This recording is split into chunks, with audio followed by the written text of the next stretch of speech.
السلام علیکم ورحمۃ اللہ وبرکاتہ۔ اعوذ باللہ من الشیطان الرجیم، بسم اللہ الرحمن الرحیم۔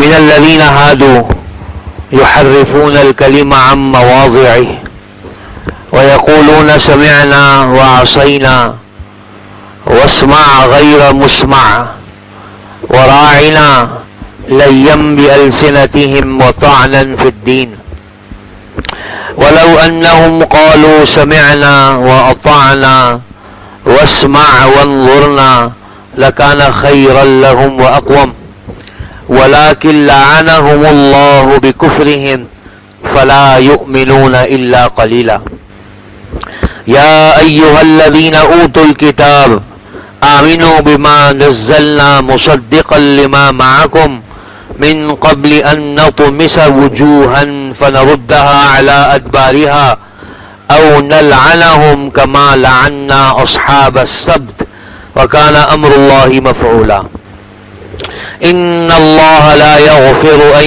يشرك به ويغفر ما دون ذلك لمن يشاء ومن يشرك بالله فقد افترى إثما عظيما صدق اللہ العظیم۔ یہ سورہ نساء کی آیات ہیں، آپ کے سامنے میں نے تلاوت کی۔ اس سے پچھلی آیتوں میں اللہ تبارک و تعالی نے یہ ارشاد فرمایا کہ دیکھو، اگر تم نہیں جانتے کہ تمہارے دشمن کون ہیں تو کوئی بات نہیں، ہم جانتے ہیں تمہارے دشمن کون ہیں، اور اگر ہم نے تم کو یہ بتایا ہے کہ یہ دشمن تمہارے خلاف سازشیں کرتے رہتے ہیں تو زیادہ پریشان ہونے کی ضرورت نہیں۔ جب تک تمہارا تعلق، تمہارا معاملہ ہم سے ٹھیک چلتا رہے گا، ہم تمہاری مصلحتوں کا خیال کرتے رہیں گے، رعایت کرتے رہیں گے تمہاری مصلحتوں کی، اور تمہیں نقصانوں سے بچاتے رہیں گے۔ پھر آگے ان دشمنوں کا تعارف کرایا کہ جو تمہیں گمراہ کرنا چاہتے ہیں، اور اصل دشمنی ان کی تم سے یہی ہے کہ وہ تمہیں گمراہ کرنا چاہتے ہیں۔ جانتے ہیں وہ اس بات کو کہ تم حق پر ہو، اس کے باوجود چونکہ تم سے ایک حسد ہے لہذا تمہیں گمراہ کرنا چاہتے ہیں۔ وہ کون ہیں؟ من الذین ہادوا کا یہودی ہیں۔ صاف آیت ہے، قرآن کریم کی آیت پڑھ کے سنا رہا ہوں آپ کو کہ یہ تمہارے دوست نہیں ہیں بھائی، دشمن ہیں تمہارے۔ کیسے ہی میٹھے لہجے میں تم سے بات کر لیں، کیسا بڑا پیکج تمہارے لیے اعلان کر دیں، یہ تمہارے دشمن ہیں۔ ان کے دلوں میں تمہارے لیے کھوٹ ہے۔ ہمارے بزرگوں میں سے ایک بزرگ گزرے ہیں جن کو حضرت شیخ الہند کہا جاتا ہے، مولانا محمود حسن دیوبندی نور اللہ مرقدہ، شیخ الہند سے نام سے مشہور ہے۔ فرمایا کرتے تھے ایسے صرف یہ بتانے کے لیے کہ کتنے بڑے دشمن ہیں، ان کے مزاج میں کتنی سازش ہے، کہ اگر سمندر کی تہ میں دو مچھلیاں بھی آپس میں لڑتی ہیں نا تو ان کے پیچھے بھی ان کا ہاتھ ہو سکتا ہے۔ یہ ایسے سازشی لوگ ہیں۔ اللہ نے مزاج بنایا ہے، طبیعت بنائی ہے، کہ تمہارے دشمن ہیں، دشمن ہیں، اور کون ہے؟ یہودی ہیں۔ کیا کرتے ہیں یہ گمراہ کرنے کے لیے کیا کرتے ہیں؟ یحرفون الکلم عن مواضعه۔ تورات میں، انجیل میں اللہ تبارک و تعالی نے حضور اکرم صلی اللہ علیہ وسلم کی نشانیاں بیان کی ہیں، اور عیسیٰ ابن مریم علیہ السلام نے تو اپنا تعارف ہی یوں کرایا۔ قرآن میں کئی جگہ یہ ہے، مبشرا برسول یأتی من بعد اسمہ احمد، کہ میں تمہیں خوشخبری سناتا ہوں، میرے بعد ایک نبی آئیں گے، نبی آخر الزمان، احمد ان کا نام ہوگا، قرآن کریم نے کہا۔ اور آپ جانتے ہیں کہ عیسیٰ علیہ السلام اور سرکار دو عالم صلی اللہ علیہ وسلم کے درمیان کوئی دوسرا نبی نہیں ہے۔ تقریباً کوئی 600 برس کے قریب زمانہ ایسا گزرا عیسیٰ علیہ السلام کے بعد کہ اللہ نے کوئی نبی نہیں بھیجا۔ اس سے پہلے تسلسل سے نبی چلے آ رہے تھے، ایک ایک وقت میں ایک ایک علاقے میں دو نبی بھی ہو گئے ہیں، جیسے موسیٰ اور ہارون علیہ السلام ایک ہی ساتھ، دونوں بھائی، دونوں نبی، بات سمجھ رہے ہیں؟ سلیمان علیہ السلام اور داؤد علیہ السلام باپ بیٹے ہیں، دونوں نبی ایک ہی ساتھ ہیں۔ اسماعیل علیہ السلام، اسحاق علیہ السلام سگے بھائی ہیں، دونوں نبی ہیں۔ تو ایسا ہو گیا ہے، ایک ساتھ سلسلہ نبوت چلا آ رہا تھا. عیسیٰ علیہ الصلوۃ والسلام کے بعد اللہ رب العزت نے کوئی تقریباً 580 برس کے کتنے برس نبی نہیں بھیجا. اس کو فترت کا زمانہ کہتے ہیں کہ آسمان سے وحی کا سلسلہ منقطع ہو گیا تھا. اور پھر سرکار دو عالم صلی اللہ علیہ وسلم تشریف لائے. تو یہ تورات انجیل حضور اکرم صلی اللہ علیہ وسلم کی نشانیوں سے بھری ہوئی تھی. سورہ فتح کے آخر میں اللہ تبارک و تعالی نے جو آیت نازل کی نا، محمد الرسول اللہ والذین معہ اشداء علی الکفار، اس میں یہ بیان کیا کہ دیکھو تورات میں صحابہ کی ہم نے یہ مثال ذکر کی، انجیل میں ہم نے صحابہ کے یہ حالات نقل کیے. تو سب تھا، یہ چھپاتے تھے ان چیزوں کو. جیسے تورات میں حضور اکرم صلی اللہ علیہ وسلم کا حلیہ بیان کیا گیا، حلیہ. اور قرآن کہتا ہے کہ یہ حضور اکرم صلی اللہ علیہ وسلم کو ایسا پہچانتے تھے جیسے آدمی اپنے بیٹے کو پہچانتا ہے. جیسے اپنے بیٹے کو ہزاروں میں آدمی پہچان لیتا ہے، ایسے یہ حضور صلی اللہ علیہ وسلم کی نشانیوں کو پہچان لیتے. آپ سنتے رہیں اس بات کو. آپ علیہ الصلوۃ والسلام چھوٹے ہیں، 8 برس عمر ہے یا کیا عمر ہے، اور آپ اپنے چچا کے ساتھ تشریف لے جا رہے ہیں شام کے سفر پہ ابو طالب کے ساتھ، اور رستے میں ایک راہب ملتا ہے اور ابو طالب سے کہتا ہے کہ جی ان کو واپس بھیج دو مکہ، یہ وہ آخری نبی ہیں جن کی آسمانی کتابوں میں بشارتیں، یہود ان کو دیکھ لیں گے قتل کر دیں گے، فوراً واپس بھیجو. اور حضرت ابو طالب نے ان کو وہیں سے روانہ کیا، پہنچایا دوبارہ مکہ. بس سمجھ رہے نا. تو ایسی نشانیاں واضح موجود تھیں. یہ ان نشانیوں کو بھی بدلتے تھے. جیسے آپ علیہ الصلوۃ والسلام کے بارے میں تورات کہتی ہے کہ آپ کا قد معتدل ہے، نہ بہت لمبا نہ بہت چھوٹا. ہاں یہ اور بات ہے کہ یہ آپ کا معجزہ تھا کہ آپ جب چند لوگوں میں چلتے تھے سب سے لمبے نظر آتے تھے. حضرت عباس رضی اللہ تعالیٰ عنہ کا قد بہت اونچا تھا. آتا ہے روایتوں میں اونٹ پر بیٹھتے نا پاؤں نیچے لٹکتے، ایسے لمبے تھے حضرت عباس رضی اللہ عنہ. لیکن جب حضور صلی اللہ علیہ وسلم ان کے ساتھ بھی چلتے نا، دیکھنے میں ان سے اونچے معلوم ہوتے ہیں، قد اتنا بڑا نہیں تھا. ربعتن یہ لفظ آتے ہیں کہ ذرا معتدل قد تھا آپ علیہ الصلوۃ والسلام کا. یہ تبدیل کرتے کہ نہیں بھائی تورات میں تو یہ آتا ہے کہ بہت لمبے قد کے ہوں گے آخری نبی، حضور صلی اللہ علیہ وسلم قد تو اتنا لمبا نہیں، لہٰذا یہ وہ نبی نہیں ہو سکتے. ایسے اور بہت کام کرتے تھے. تو کہ ان کی گمراہی کیا، یحرفون الکلم عن مواضعہ، کلام اللہ یعنی تورات کو یا لفظاً یا معنی کے اعتبار سے پھیر دیتے، تحریف کرتے. اس میں جہاں ان کا کام چلتا وہاں لفظ بدل دیتے، اور جہاں لفظ نہیں بدل سکتے تھے وہاں معنی غلط بیان کرتے تاکہ کوئی ہدایت پہ نہ آ جائے. ایک دفعہ یہود میں ایک مرد عورت نے زنا کر لیا، اور عجیب بات یہ ہے کہ تورات میں بھی زنا کی سزا رجم ہے، پتھر مارنا، یہ آسمانی سزا ہے. انہوں نے کہا کہ یہ تو شریف لوگ ہیں، ان کو کیا سزا دے، چلو محمد صلی اللہ علیہ وسلم کے پاس چلتے ہیں، شاید ان کے یہاں کچھ نرمی مل جائے. کہا جی ایسا ایسا ہو گیا ہے، آپ جیسا چاہیں فیصلہ فرما لیں. تو حضور صلی اللہ علیہ وسلم نے ان سے پوچھا تمہاری تورات جو کتاب ہے اس میں اس کی سزا کیا ہے؟ انہوں نے کہا جی اس میں تو کوئی سزا نہیں ہے، بس یوں ذرا منہ کالا کرو، یوں گھماؤ. کہا جاؤ تورات لے کے آ جاؤ. اب وہ جو یہودیوں کا عالم تھا وہ تورات لے کر آیا نا، اس نے تورات پڑھنا شروع کی، اور جو رجم والی آیت تھی نا اس پہ ایسے ہاتھ رکھ لیا کہ نظر نہ آئے کسی کو. آپ نے کہا ذرا ایسے ہاتھ تو اٹھاؤ، ایسے ہاتھ اٹھاؤ. ہاتھ جو اٹھایا نا تو رجم کی آیت ایسے چمک رہی تھی کہ دیکھو تمہاری کتاب کے اندر بھی رجم ہی سزا ہے نا، بس وہی سزا ہم دیں گے، ان کو رجم کریں گے. تو یہ ان کا ایک مزاج تھا. تو قرآن کریم نے بیان کیا کہ جی ان کی دشمنی تم سے کیا ہے، یہ تورات اور انجیل کا بھی ایک غلط نقشہ تمہارے سامنے پیش کرتے ہیں، اور یہ ہمارا ایمان ہے. آسمانی کتابوں میں تورات، انجیل، زبور یہ اب اپنی اصل حالت پر باقی نہیں ہے. قرآن کریم نے جگہ جگہ اس کو بیان کر دیا.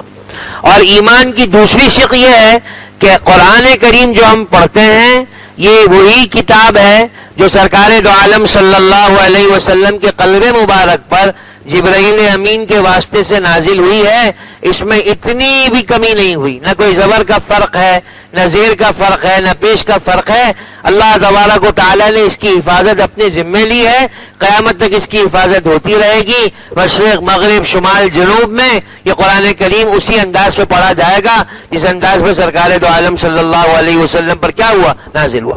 اور ہمیں حضور صلی اللہ علیہ وسلم نے سکھایا کہ تمہاری ہدایت کے لیے یہ کتاب کافی ہے، نہ تمہیں تورات کی ضرورت، نہ تمہیں زبور کی ضرورت، نہ تمہیں انجیل کی ضرورت۔ ان سب کے مضامین اللہ رب العزت نے قرآن کریم میں جمع فرما دیے ہیں، اس سے زیادہ اللہ نے قرآن کریم میں تمہیں دے دیا ہے، تمہیں تورات انجیل زبور کی ضرورت نہیں ہے۔ اور یہ جو کتابیں آج کل ان کے پاس موجود ہیں، یہ وہ کتابیں ہیں ہی نہیں جو اللہ رب العزت نے نازل فرمائی، اس میں انہوں نے تبدیلی کر دی۔ تو کیا کہا جی؟ یحرفون الکلم عن مواضعہ،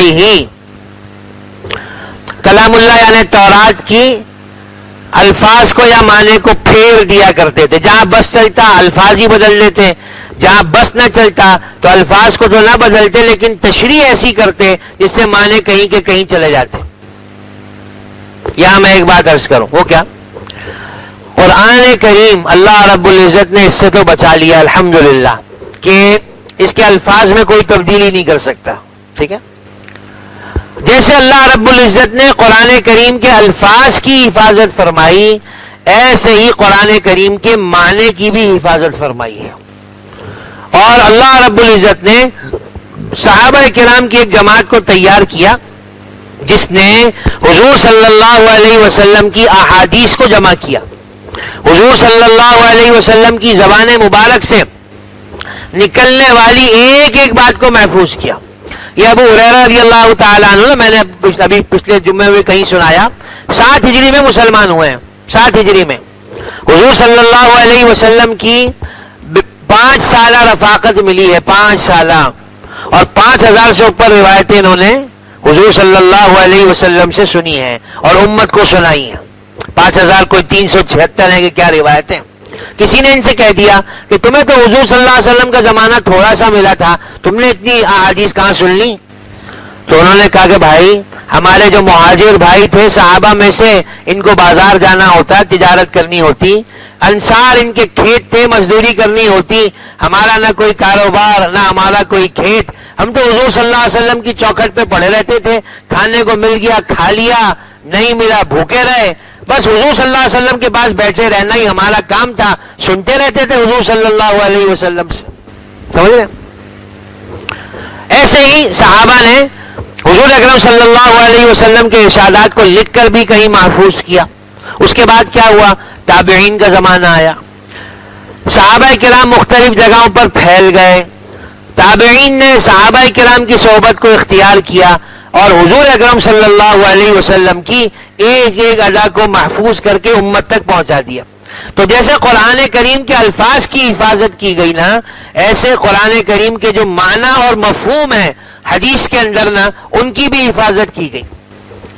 آج باطل جب کبھی کوشش کرتا ہے کہ قرآن کریم کے الفاظ کی غلط تشریح کرے نا، علماء کی جماعت کھڑی ہو جاتی ہے کہ تم اس کی غلط تشریح کر رہے ہو، اس کی تشریح یہ نہیں ہے، یہ ہے، حضور صلی اللہ علیہ وسلم نے اس آیت کے بارے میں یہ فرمایا تھا، صحابہ کرام نے اس آیت کی یہ تشریح کی ہے، تابعین تبع تابعین نے اس کی یہ تشریح کی ہے، تم جھوٹ کہتے ہو۔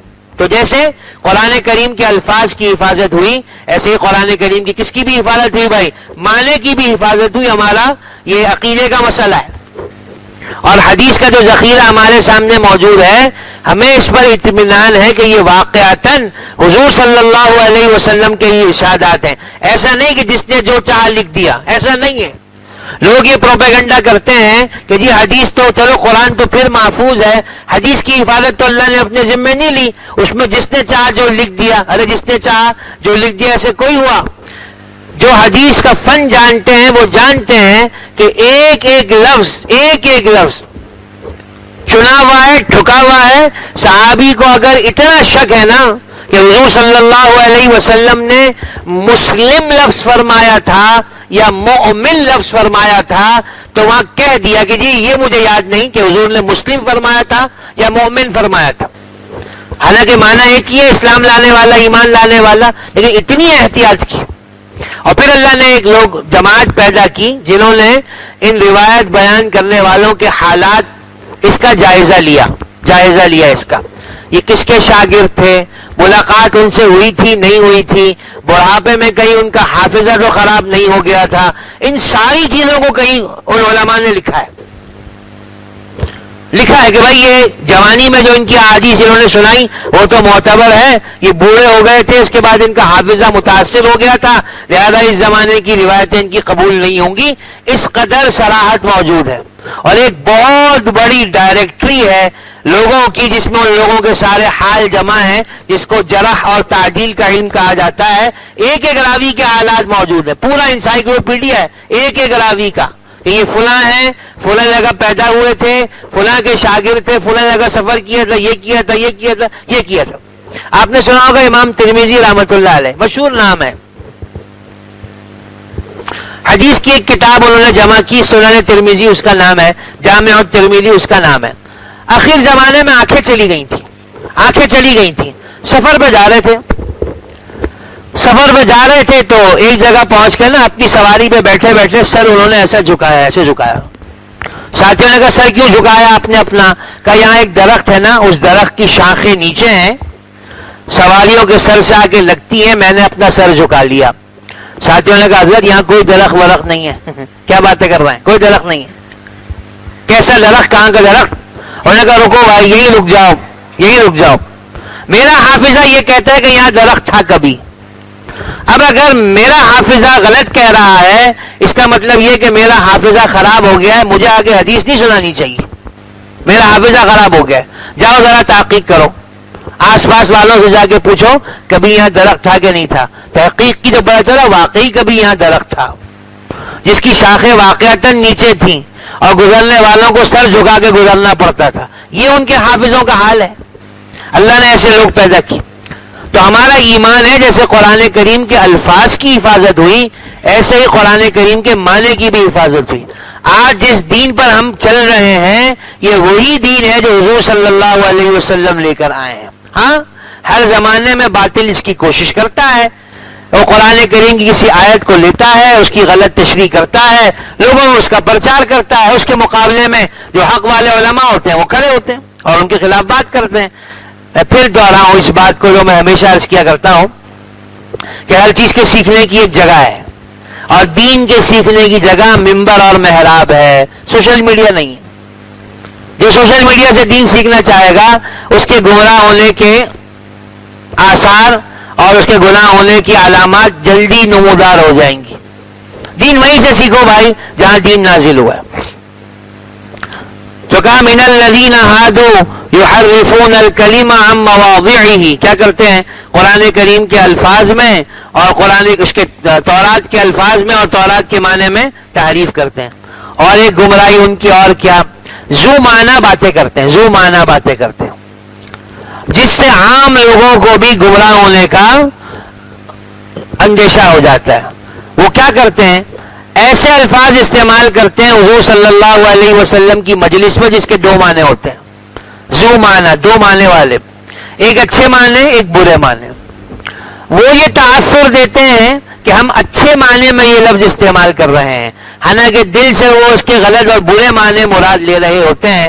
کہ دیکھو اے ایمان والوں تم یوں نہ کرنا، تم جب بھی حضور صلی اللہ علیہ وسلم کی سامنے بیٹھ کر کوئی بات کرنا نا، پکی ٹھکی بات کرنا، ایسی بات کرنا جو حضور صلی اللہ علیہ وسلم کے ادب کے خلاف نہ ہو.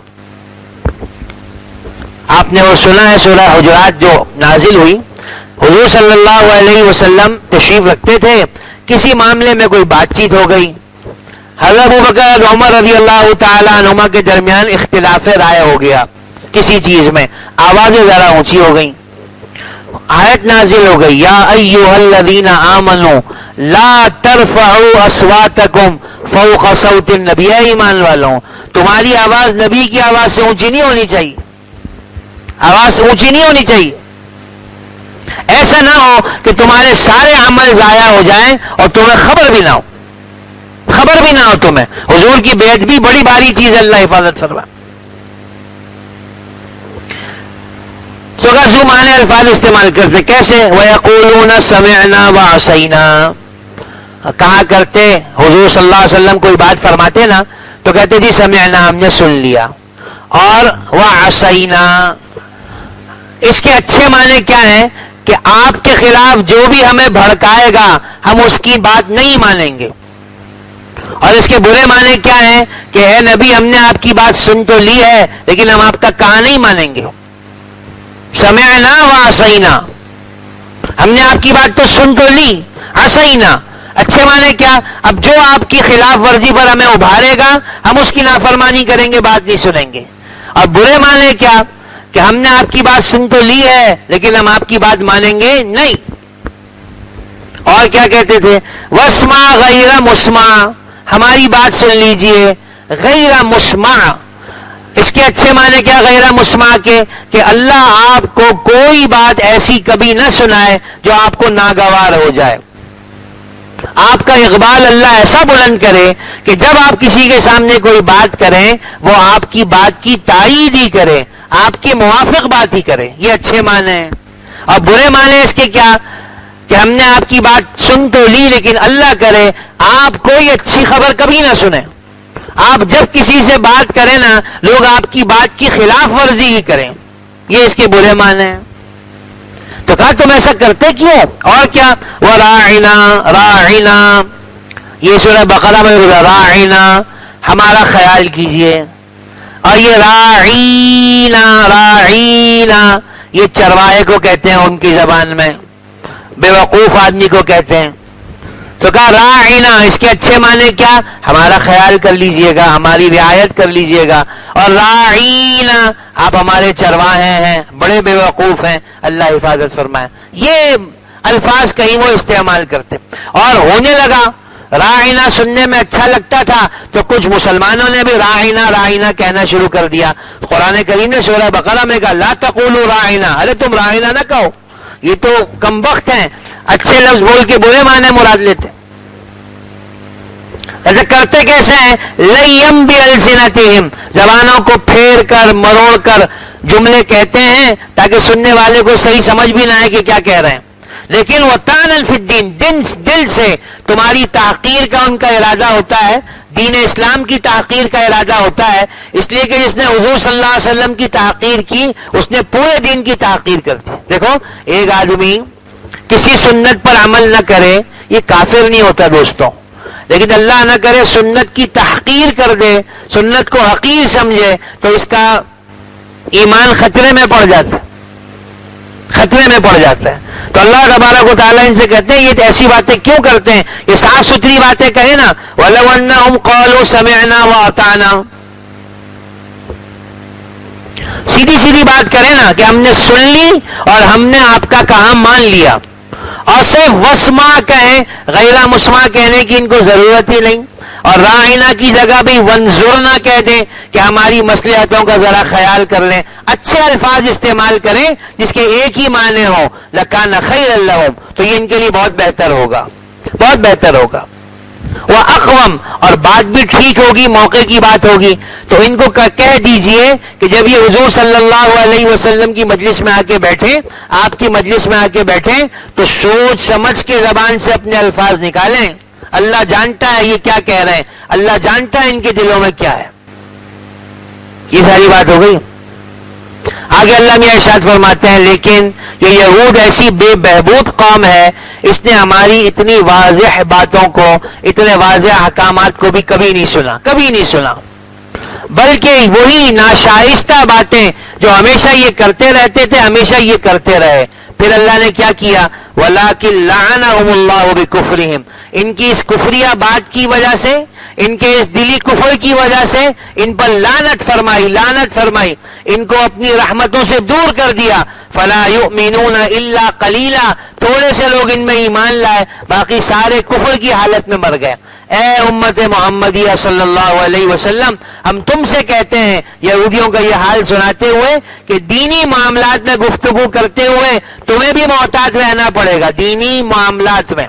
دیکھو یہ قرآن کریم قیامت تک کے لیے نازل ہوا ہے، یہ آیت میرے لیے بھی ہے جیسے صحابہ کرام کے لیے تھی، ان سے کہا گیا حضور صلی اللہ علیہ وسلم کے سامنے بیٹھتے ہوئے اپنی زبانوں کو احتیاط سے استعمال کرنا.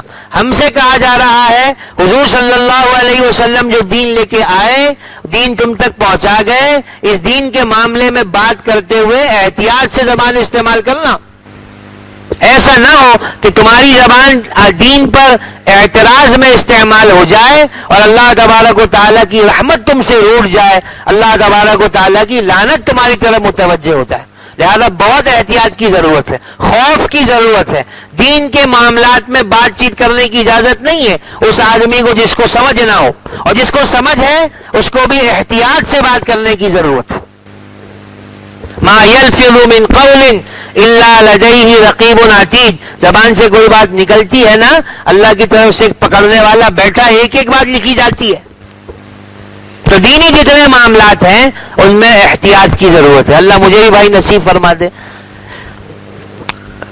قصہ کہیں پڑھا ہے, یاد نہیں کہاں پڑھا ہے. ایسے ہی کسی ایک آدمی نے کہہ دیا کہ یار یہ عیسائیوں کا کہ دین میں کیسی سہولت ہے کہ صحبت کے بعد ان کے ہاں غسل ضروری نہیں ہے, ہمارے ہاں تو صحبت کے بعد غسل ضروری ہے, بعض اوقات بڑی تکلیف ہو جاتی. بس اس پر پکڑ ہو گئی. کہا کیوں ایسا, کہا کیوں ایسا, حکم تھا ہمارا, تم کیا جانا ہمارے حکم کی مصلحتیں کیا ہوتی. تو ہمارے لیے اس آیت میں کیا پیغام ہے کہ بھائی دین کے معاملات میں تمہیں محتاط رویہ رکھنا ہے, محتاط رہنا ہے. کوئی غیر محتاط لفظ تمہاری زبان سے نہیں نکلنا چاہیے. اور تم اعتراف کر لو اس کا کہ ہمیں نہیں آتا, جاننے والوں سے پوچھ لو, جیسا وہ کہیں بس ویسا کر لو. یہ آسان ہے. اللہ مجھے آپ کو عمل کی توفیق نصیب. دیکھو من الذین ہادو, یہ جو تمہارے دشمن ہے نا یہ یہودی ہیں, اور یہ تمہیں گمراہ کرنا چاہتے ہیں. ان کی گمراہی کیا, یحرفون الکلم عن مواضعہ, یہ کلام اللہ یعنی تورات کے الفاظ کو اپنے موقع محل سے پھیر دیتے ہیں, کبھی لفظوں میں کبھی معنی میں. دین اسلام کو بھی انہوں نے خراب کرنے کی کوشش کی. آپ نے ایک نام سنا ہوگا, عبداللہ ابن سبا, مشہور نام ہے. یہ یہودی تھا, کمبخت یہودی تھا. حضرت عمر رضی اللہ تعالیٰ عنہ کے زمانے تک فتنے بالکل دبے ہوئے تھے. حدیث میں آتا ہے آپ علیہ الصلوۃ والسلام نے سنایا کہ فتنے نا دروازہ توڑ کے آئیں گے, توڑ کے آئیں گے. مفہوم عرض کر رہا ہوں. حضرت عمر رضی اللہ تعالیٰ عنہ کی شہادت ہوئی اور فتنوں نے کہیں سر اٹھایا. حضرت عثمان رضی اللہ تعالیٰ عنہ کی خلافت کے ابتدائی 10 سال امن کے گزرے, اس کے بعد یہ فتنے کہیں اور بڑھ گئے. اسی میں اس کردار کا نام آتا, عبداللہ ابن سبا اس کا نام تھا. یہ وہ پہلا آدمی ہے جس نے مسلمانوں میں عقیدے کی لائن کی خرابیاں پیدا کی ہیں. حضرت علی رضی اللہ تعالیٰ عنہ کے سامنے کھڑے ہو کر اس نے یہ کہا کہ آپ خدا ہیں, آپ خدا ہیں. یہ اس کے سکھائے ہوئے عقیدے ہیں. حضرت علی رضی اللہ نے کہا بدبخت یہ بات کی نا تجھے آگ میں ڈالوں گا, آگ میں جلاؤں گا تجھے. لگا اگر آپ آگ میں جلائیں گے تو اور پکی میری بات ہو جائے گی کہ آپ ہی خدا ہیں, اس لیے کہ آگ میں جلانے کی سزا تو کون دیتا ہے, خدا دیتا ہے. اس طریقے کی یہ, اور پھر یہ سارا سلسلہ شروع ہوا جس کو آج ہم دیکھتے ہیں. یہ سارا سبائی فتنہ ہے, دین کو کہیں سے کہیں لے گیا. یہ تو ہر زمانے میں اس کی کوششیں ہوئی اسلام کو خراب کرنے کی, اور پیچھے انہیں کا ہاتھ ہوتا ہے. اچھا وَيَقُولُونَ, اور کا ان کی ایک اور گمراہی کیا ہے کہ یہ حضور صلی اللہ علیہ وسلم کی مجلس میں بیٹھ کے یہ باتیں کرتے ہیں, یہ جملے کہتے ہیں, سمعنا, ہم نے آپ کی بات سن لی, وعصینا, آپ کا کام نے نہیں مانا. یہ برا مفہوم ہے اس کا, جیسے کہ میں نے آپ سے عرض کیا. واسمع, اور آپ ہماری بات سن لیجئے, غیر مسمع, خدا آپ کو کوئی خیر کی بات کبھی نہ سنائے. دل میں یہ بات ہوتی اور زبان سے یہ کہہ رہے ہوتے کہ اللہ آپ کو ہمیشہ آپ کے مطلب کی باتیں سناتا رہے. وراعنا, او ہمارے چرواہے, یہ برے معنی ہیں اس لفظ کے. لیم بالسنتہم, زبان کو پھیر کر مڑوڑ کر تاکہ سمجھ میں نہ آئے کہ یہ تحقیر میں یہ بات کر رہا ہے یا ہماری عزت افزائی کے لیے یہ باتیں کر رہا ہے. ہاں وطعنا فی الدین، دل سے دین میں تحقیر اور تانا زنی کے لیے یہ جملے وہ کہتے تھے، اس لیے کہ حضور صلی اللہ علیہ وسلم کی تحقیر کا ان کا ارادہ تھا. حضور صلی اللہ علیہ وسلم کی تحقیر پورے دین کی تحقیر ہے. وَلَوْ أَنَّهُمْ قَالُوا سَمِعْنَا وَأَطَعْنَا، کاش یہ اس طرح کی باتیں نہ کرتے، سیدھی سیدھی بات کرتے، اس کے ایک ہی معنی ہوتے کہ ہم نے سن لی، ہم نے آپ کا کہا مان لیا، اور صرف کہتے ہماری بات سن لیجئے، غیر مسمع کہتے ہی نہ، اور راعنا کی جگہ وانظرنا استعمال کر لیتے، وانظرنا ہماری مصلحتوں کی رعایت کر لیں، لکان خیر لہم، بہت اچھا ہو جاتا.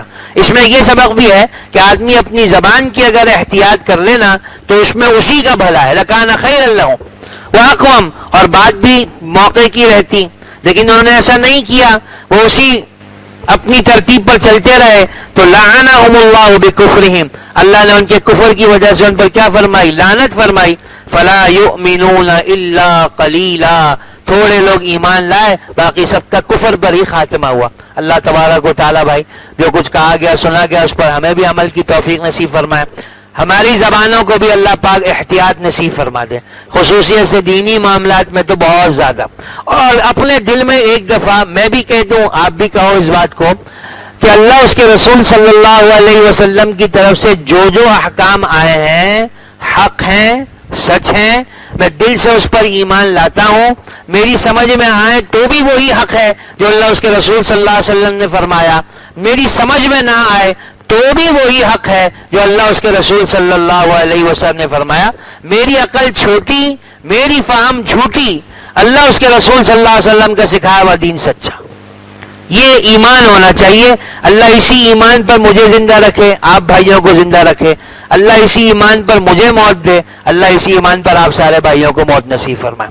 اللہم انت السلام ومنک السلام.